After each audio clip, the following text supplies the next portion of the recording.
Cordial saludo. El día de hoy nos acompaña la doctora Lola Arranz Madrid. Ella es vicedecana de la Facultad de Derecho de la Universidad Internacional de La Rioja, UNIR, especialista en Derecho de Sociedades y doctora en Derecho Mercantil. Doctora Lola, gracias por aceptar esta invitación de Litigando y bienvenida a Colombia. Buenas tardes, muchísimas gracias. Es un verdadero placer, por supuesto, estar en este maravilloso país y qué duda cabe estar este tiempo con vosotros. Bueno, ella ha aceptado nuestra invitación para hablar de regulación en materia de inteligencia artificial. Hay mitos, hay muchas dudas al respecto, pero justamente qué rico que nos puedas acompañar este día. Bueno, encantada. Sí que es verdad que es un tema que además ahora está muy de moda, todo el mundo está hablando de la IA. Definitivamente viene para quedarse, ¿no? Y bueno, todavía hay bastante incertidumbre a nivel jurídico, no en todos los países, pero todavía nos queda mucho camino por recorrer. Claro que sí. Bueno, para entrar en materia, ¿cómo podrían las organizaciones garantizar un uso ético de la inteligencia artificial en la toma de decisiones automatizadas? Bueno, ese es un tema que supongo no tenemos todo el tiempo para abrir el debate, porque habría que empezar planteándose qué se entiende por uso ético. Pero de lo que no cabe duda es de que el uso de la IA requiere, sin duda alguna, una buena gobernanza. Es decir, hay que implementar un sistema de gobernanza que afecte no solamente al dato, sino a los algoritmos que se utilizan, a las finalidades que se utilizan. El Reglamento Europeo de Inteligencia Artificial, a nivel europeo sí que existe ya una normativa. Si no estoy mal, en Colombia lo que existen son proyectos de ley, una política específica actualizada muy recientemente en el año 2000, de este mismo año, en 2025. Y todas van bastante alineadas. Es cierto que en Estados Unidos la legislación está un poquito más fragmentada, a nivel empresarial se concede pues, más margen de autonomía, pero tanto en países como Colombia o a nivel de la Unión Europea la tendencia es una mayor regulación y sin duda alguna es una buena gobernanza que esté basada en principios de seguridad y de intervención humana. Justamente ese tema del uso de los algoritmos, pues genera bastante inquietud. Digamos, qué principios deberían guiar el uso de estos algoritmos? ¿Cuáles serían para pues, evitar errores y sesgos discriminatorios? Están ya definidos, están bastante definidos, desde luego en la normativa europea lo están. Se habla de justicia algorítmica, se habla de proporcionalidad y se habla de explicabilidad. Es decir, los algoritmos que utilice la IA han de estar basados en una serie de datos, los datos de entrenamiento que se utilizan, ¿no? Y esto está muy vinculado también con la pregunta que me hacías en relación con los sesgos.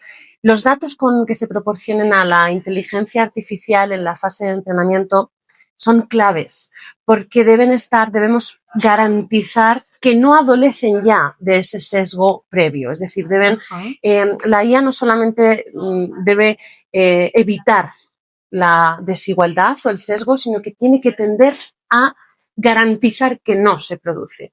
Y en ese sentido, el dato que se le proporciona a la IA en la fase de entrenamiento ha de estar ya curado, por decirlo de alguna manera, o filtrado de todo ese tipo de datos. Más allá de esto, la justicia algorítmica, la proporcionalidad, la explicabilidad, es decir, el usuario afectado por la IA ha de conocer exactamente qué algoritmo se debe utilizar. Es más, lo que exige la normativa es que el usuario lo pueda conocer de manera entendible, no solamente a nivel ético.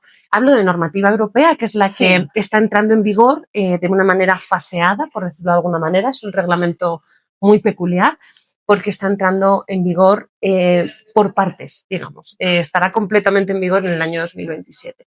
Pero la política colombiana que existe al respecto y el proyecto de ley tienen la misma tendencia. Claro, y definitivamente pues desde Latinoamérica nos basamos también en esa normativa europea pues que ha tenido más avances porque en general es un tema bastante nuevo para toda la comunidad. En ese sentido también hay una inquietud y es ya desde la responsabilidad o compliance de las entidades o de las organizaciones privadas. ¿Qué responsabilidades legales y éticas debería asumir o enfrentar una organización por errores que se cometan a través de la IA? Pues las tienen. Tienen responsabilidades. Yo diría que el sistema podría ser parejo o comparable al de la responsabilidad extracontractual por productos defectuosos o que generan un daño en el usuario. Okay. No es un tema menor. El reglamento europeo recoge una responsabilidad civil y una responsabilidad de carácter administrativa en función de cuál haya sido el efecto del daño que haya provocado la IA. Desde luego está prevista, no se puede excusar, no nos sirve excusarnos en el automatismo de la IA, porque lo que se exige permanentemente, muy vinculado al tema del uso ético y de la transparencia, es la intervención y supervisión humana constante. Por lo tanto, no podemos decir, bueno, la inteligencia artificial tiene autonomía, efectivamente la tiene, en eso se basa, pero la supervisión humana ha de estar constantemente garantizada. Claro que sí, porque siempre decimos, bueno, la IA es la inteligente. No, el que debe ser inteligente es quien alimenta sus datos. Exacto. De hecho, a día de hoy, la doctrina y una parte importante de la jurisprudencia, precisamente con el tema de las responsabilidades, donde Colombia es pionera, porque ya existen sentencias no específicas en materia de IA, pero sí relacionadas con el tema de protección de datos y de cómo se utilizan esas bases de datos, ¿no? El manejo del dato. Pero efectivamente la tendencia y el alineamiento es a decir, bueno, cuidado, porque el que tiene la responsabilidad es el humano que está detrás de la IA. Y eso también está muy vinculado a la ética. No, la IA no es un problema. El problema puede ser cómo utilizamos la IA. Doctora Lola, justamente hay ciertos sectores como el salud, finanzas y la justicia misma, que puede decir uno tiene un nivel de exigencia más alto y unos retos. ¿Cómo mantener en estos sectores específicamente esa transparencia algorítmica? Bueno, es que efectivamente son sectores muy delicados porque no solamente las decisiones que tome la IA van a afectar al usuario, es que pueden poner en peligro su vida. No es un tema baladí. En estos casos, lo que entiende doctrina y jurisprudencia es que la transparencia no es una transparencia de comunicación acerca de cómo está diseñado el algoritmo o en qué consiste, sino que lo que se busca es una verdadera, que el usuario conozca realmente en qué consiste la decisión que ha tomado la IA. Es decir, que la explicación, son transparencia explicativa, digamos, que la explicación sea a un nivel no técnico, sino a un nivel que el usuario afectado pueda comprender con facilidad. Justamente ese tema en Colombia lo llamamos la ley de habeas data, de protección de datos personales. Entonces, de acuerdo a esto, debería ir más allá de un simple consentimiento informado. No debería ser suficiente el consentimiento. Totalmente. De hecho, el problema del consentimiento informado, tal como lo estamos concibiendo ahora con todas estas normativas en materia de protección de datos, que ya fueron un gran avance, no cabe ninguna duda, pero con la IA han de ir un paso más allá para evitar que sea un consentimiento decorativo. Es decir, ha de ser un consentimiento que garantice que el usuario entiende, comprende perfectamente cuál es el alcance de las decisiones que se están tomando sobre sus circunstancias o su situación, que los comprende, que conoce el alcance y que además tiene el derecho o la posibilidad de replicar, ¿no?, la decisión que se adopte, efectivamente. Es un paso el consentimiento informado, pero no es suficiente, pero no como lo entendemos actualmente. Sí, no es un check requisito. Exacto.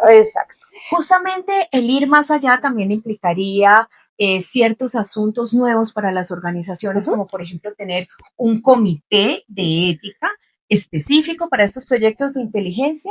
¿Sería obligatorio? Exacto. O sea, ¿no es opcional o no. Definitivamente está regulado? Definitivamente es obligatorio, uno más, que dirían, ¿no?, probablemente los empresarios, pero que no va a ser un comité decorativo.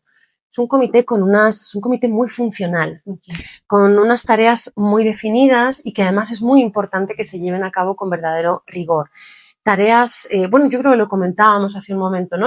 Han de ser comités transversales multidisciplinares. Correcto. Han de ser comités que realmente estén capacitados para preparar posibles auditorías externas, que realicen a su vez auditorías internas, que tengan en cuenta cuestiones como el contexto social o económico al que afecta el grupo. Sí. Al que afecta las decisiones de la IA. Es decir, son comités muy, muy activos de supervisión, de control, de puesta en marcha, de auditoría.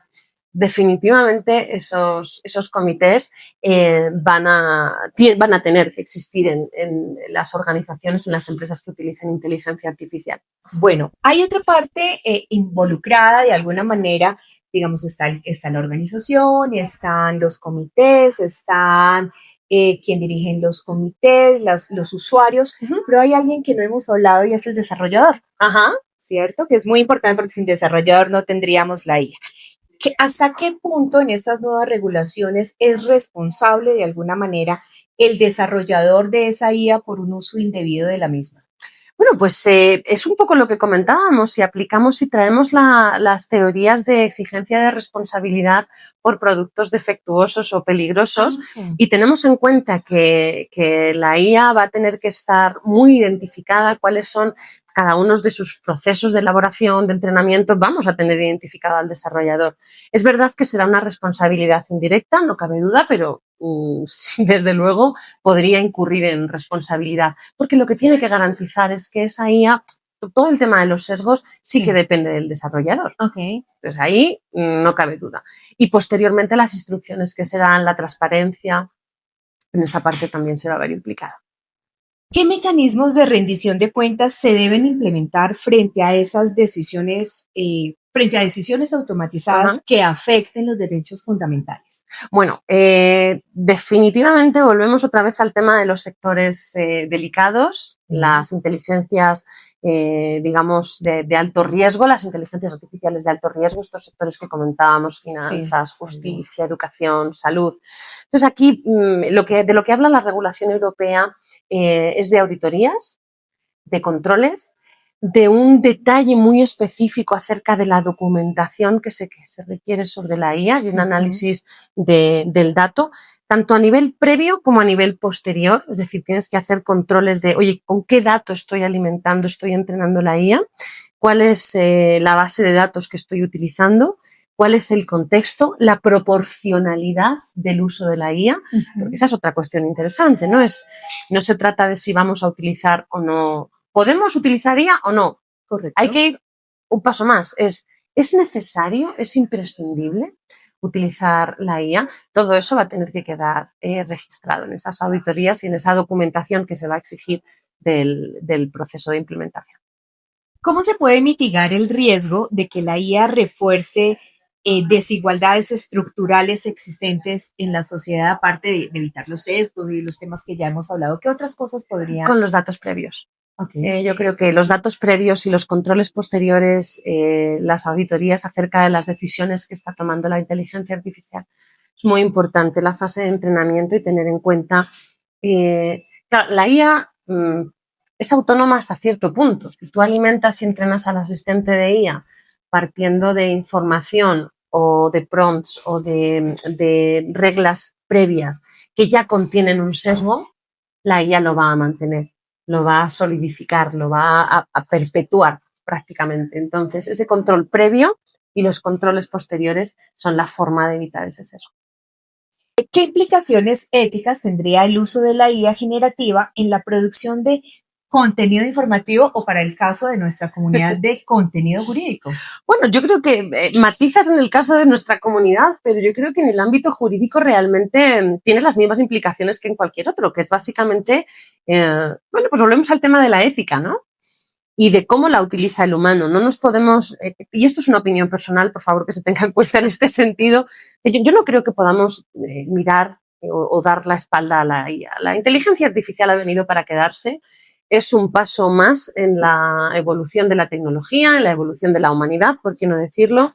Y la cuestión no está en que la usemos o no, la cuestión está en cómo la usamos y en lo que contamos acerca de lo que hacemos. Y al final la transparencia es clave. No se trata de que un operador jurídico no utilice la IA.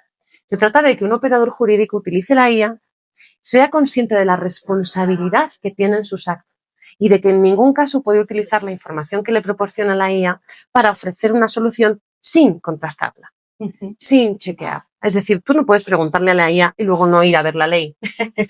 Porque además la IA tiene alucinaciones, la IA ya se ha comprobado, se inventa sentencias. Y la razón, sí que sea justificación para la IA, es que están programadas para ofrecerte una respuesta. La IA fracasa si no te da una respuesta, si te termina diciendo no lo sé, la IA está fracasando. De ahí las alucinaciones. Esto no es una respuesta técnica, obviamente, probablemente si un desarrollador de IA me escuchara, en fin, no quiero ni pensar qué diría, pero lo cierto es que las alucinaciones, que así es como se denominan, que son de pronto la IA se está inventando una sentencia, de pronto doctrina, de pronto pone en autores palabras que no son suyas. Bueno, lo que tú tienes que saber es que esa información es muy útil, que te da el contexto, que te ubica, pero que tu responsabilidad como profesional, como jurista, como profesional de cualquier ámbito, cualquier área, es comprobar, chequear, profundizar y, por supuesto, adaptar. Y en la segunda fase, lo honesto, lo ético, es confesar, ¿no? Es utilizar la transparencia y decir, no hay de qué avergonzarse.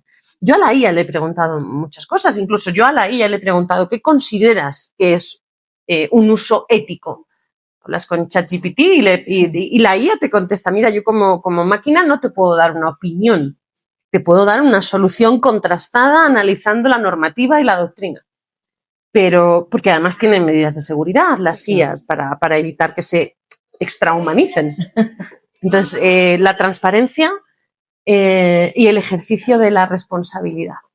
Doctora Lola, este tema, como usted dice, tendríamos aquí bastante tela de dónde cortar, casi que cada aspecto requiere una profundidad, pero antes de irnos me gustaría hacerle una pregunta.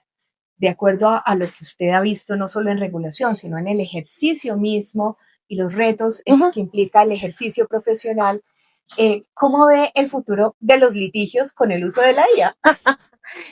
Bueno, yo creo que todos nos estamos preguntando cómo será el futuro con el uso de la IA en todos los ámbitos. Fíjate que yo creo que no va a ser tan dramático. Es decir, no creo que ahora hay como mucho rumor acerca de la IA, va a eliminar, va a suprimir, va a sustituir al humano. Fallo. Claro, exacto. Los profesionales vamos a desaparecer, no va a haber profesores, no va a haber abogados, no va a haber jueces. No lo creo. No lo creo, al menos no creo que nosotras lo veamos. En un futuro más lejano no lo sé. No creo que sustituyan a jueces, no creo que sustituyan magistrados, tribunales, por supuesto no creo que sustituyan a los abogados, pero no me cabe duda de que les ofrecerán la base, les mejorarán los textos, les harán los resúmenes, numerarán, les darán el contexto jurídico sin duda alguna y tendremos que aceptarlo. Y lejos de sustituirnos, lo que nos hará es mejores, nos dará tiempo, nos dará la herramienta para dedicarnos a pensar. Fíjate toda la parte de tema procesal, plazos, toda la parte más formal, ¿no? Que es muy compleja. Probablemente en esa parte la IA vaya a hacer importaciones relevantes que permita al abogado litigante, que además no esté especializado, sino, bueno, pues como tantos abogados litigantes generalistas, ¿no? Sí. Que se puedan centrar en el aspecto sustantivo, en el fondo del asunto. Qué maravilla, ¿no? ¿Por qué no? Claro. Eso tenemos que contar con ello. Creo que va a pasar.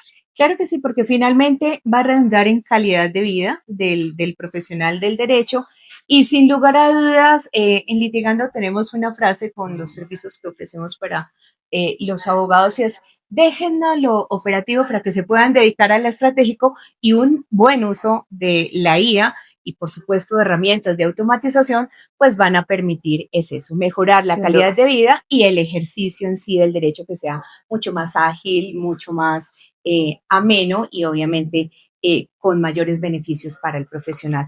Doctora Lola, no me queda sino darte las gracias, como siempre, Litigando es tu casa y gracias por abrirnos las puertas de UNIR. Muchísimas gracias, un placer.